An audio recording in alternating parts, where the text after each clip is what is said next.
landscape is alternate site contracting. In 2006, from 2006 to 2008, we saw 25,000 new non-acute facilities. That's what I call alternate site. Everything but hospitals. We break them down further later.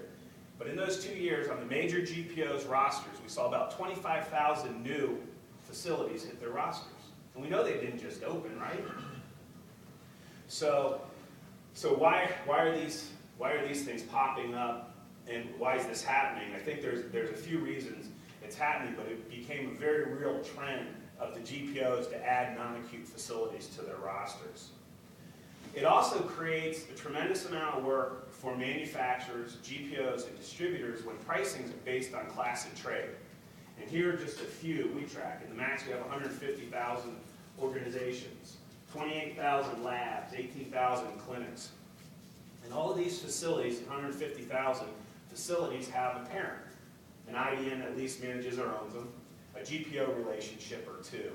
And it's a real mess to keep track of, especially if pricing is based on it. So I would ask you now, as you're reading stuff and paying attention, really try to pay attention to the non-acute trends. How are these non-acute facilities purchasing their stuff? I think there's a lot of questions out there still. The number of IDNs that are out there, we're tracking about 1,200 of them. And we have them categorized from stage 1 to 4. Stage 1s are single hospital systems. Stage 2 through 4 are kind of the connotation of how integrated they are. Central information systems. Do they have an executive in charge of supply chain as opposed to just kind of functional buyers? It's kind of a gamut of how integrated they are. The thing that's real interesting there is this is the one thing we do that's a little bit more art than science, because we do put a little bit of guesswork into this. But I like, when we started showing people this, they were very interested in it because they wanted to sell to those IDNs directly, or get a local contract, or go around the GPO, because the GPO is going away, they're going to be disintermediated, whatever the big words were. And then somebody along the way, someone smart, asked me, well, how many of those are shareholders at GPOs? And I never looked at it that way. That's why we added this last column, and it floored me.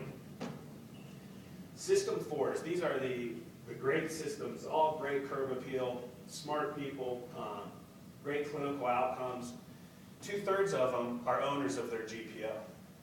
So it's the first time it hit me like a ton of bricks, and it hasn't you. It should, that the relationship between IDNs and hospitals and their GPO, in many cases, is very tight, if not an actual ownership relationship. Does that make sense?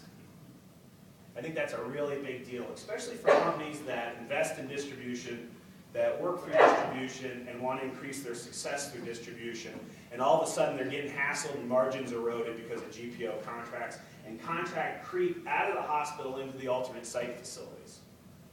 So I think that's a point I really want you to kind of understand.